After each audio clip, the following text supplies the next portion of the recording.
Hi, it's Edie here, coming to you from the home office in San Antonio, Texas. I help stressed out people own their lives through walking them through developing a practice of self-care, also known as habits. Today I'd like to talk with you about fear. What gets in the way of the life we love? What stands between us and excellence? What stands between us and everything we dream of? They say you can't have it all, and that's probably true, but you can have some, and you can have probably more than you are letting yourself have right now. So what am I talking about?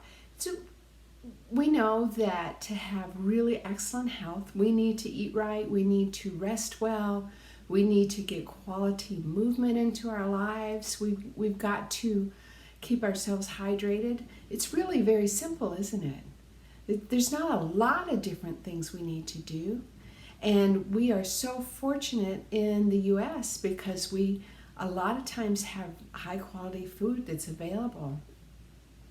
And so we can eat right.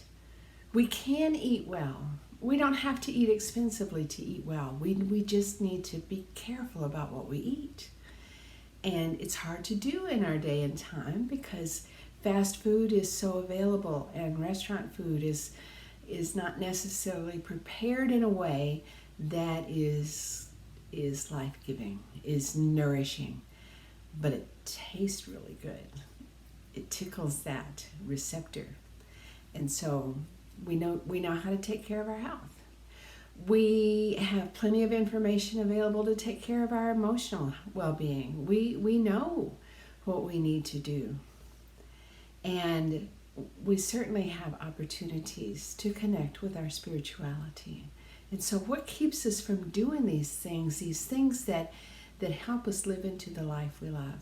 Well, I asked that question. And the answers I got kind of surprised me because a lot of it was about being too busy. So much work, so many other people to take care of, so much going on in our lives that we fail to take care of ourselves. But what's really at the root of that?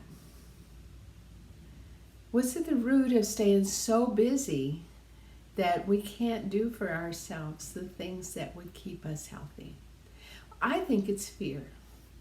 I know that in my lifetime, there have been times when I decided that I was going to eat right and get fit, and I would start something and tell people that I was going to lose weight and get fit, and I was going to do this and do that, and I didn't follow through, and that felt really icky. And so over time, I lost faith in myself that I would do the things that I needed to do. I became afraid to make a commitment because I was afraid I wouldn't keep the commitment. And that was the root of me not having the time, me not having the energy, me not having whatever it was I needed. It wasn't a lack of knowledge. It wasn't a lack of time.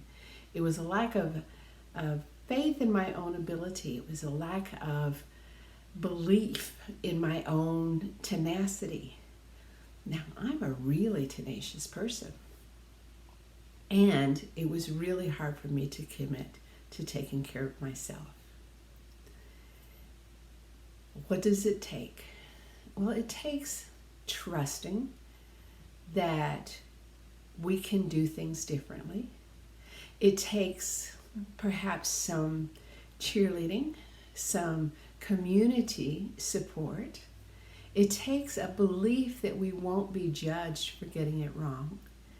And it takes the persistence to start over and over and over again.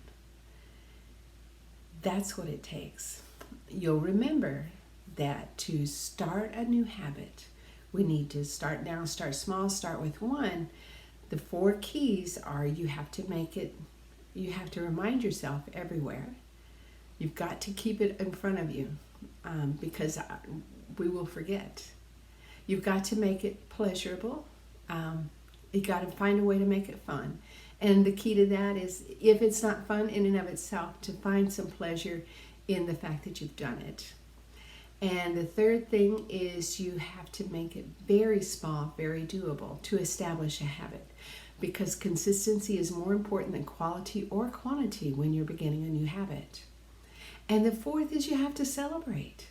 And that's part of this, the second one. You've got to make it fun. You've got to celebrate. And I believe the key is to celebrate that you're keeping track, that you're paying attention. Because that is really, really the juice. The important part is paying attention to our own well-being. Pay attention to how you feel, and pay attention to what you really, really, really want. It's not that your job is driving you crazy. It's not that your family is making you nutso. It's not that the other drivers are raising your blood pressure. It's that the habits that you currently have are not keeping you centered in a life you can love. That's kind of a hard teaching, isn't it? I'm calling you out. But I'm calling you out from a place of love, and a place that I've been there and done that.